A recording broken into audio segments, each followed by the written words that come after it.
My name is Lena Noergaard. I'm a manager in KPMG in Denmark, where I sit in our machine learning and quantum technologies team.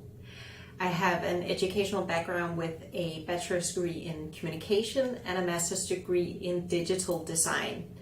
And already during my education, I found it really interesting seeing sort of the line between humans and technology, and that's something that I wanted to explore. So ever since I finished university, I have actually been working with AI, and I started out in conversational AI, and then I moved on to robotic process automation, and then today I work with machine learning, mostly on the business related side of things.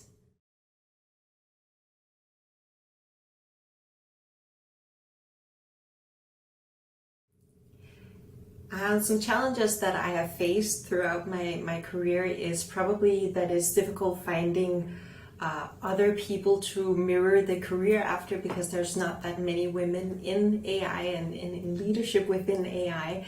So I think it's having to want to, but also paving your own way throughout your career. And I think in terms of having people questioning expertise and your qualifications, I think more on the side of things that I have an external diversity in the sense that it's not super common for management consultants to have a background in communication or within digital design. And I think in the beginning you have to prove yourself and you have to convince others to do things a little bit differently. But once you've proven yourself, I don't think it's a challenge to actually be different or have a different approach than anyone else. It's just the change of doing things a little bit differently.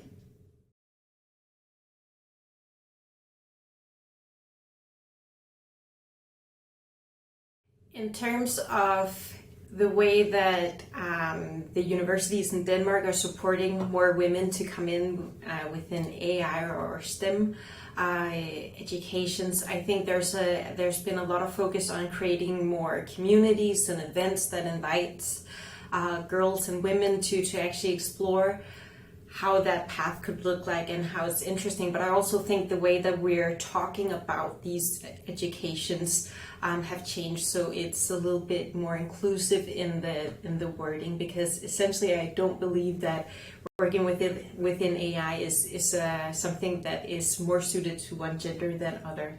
But it is a process, and I do think there's still work to be done. But I think when I follow the different statistics, that I see more and more women are applying towards more technical educations, and more women are also being accepted into more technical educations.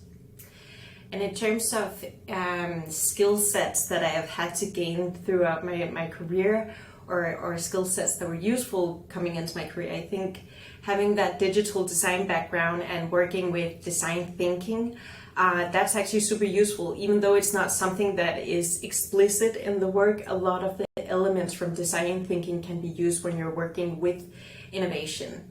And then throughout my career, I've gained a little bit more technical know-how. So I often take more technical courses just to get an understanding of sort of the rhythm of the different coding language that are being used, or how a technology actually works, without it meaning me having to become a developer. And something that I would like to develop a little bit more on is, I'm a relatively new people leader, and I would like to develop a little bit more on my leadership skills. And I think I'm going to focus on sort of more diverse leadership and how to lead diverse teams, because I think that are the teams that perform the best.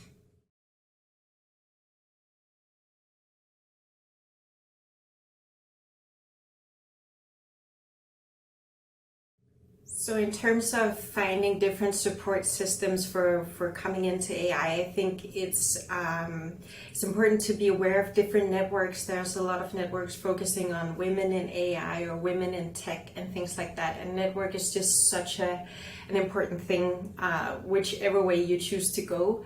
But take benefit of actually using some of those networks that are readily available, and also be aware if your university offers any sort of network-based events, because often you will also find there will be people who are recruiting at these events, and that can also be your ticket into that kind of area and working with that.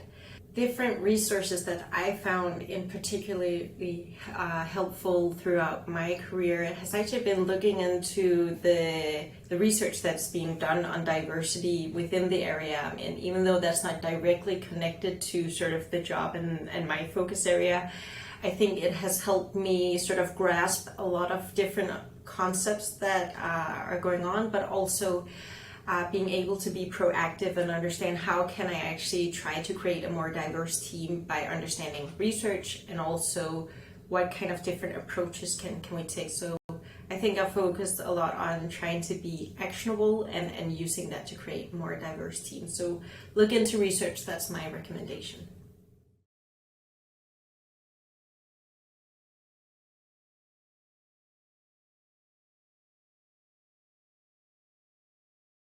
If I were to give one advice to anyone who is looking into working within AI, it is if you're curious and interested in doing it, then do it, because it is such an exciting field that is changing all the time. And it's not only for super technical profiles, but a lot of different competencies are needed within this area. So I would recommend anyone who has this interest or who are thirsty to actually be able to work within that field to try it out and see how they can create an impact, because we need it.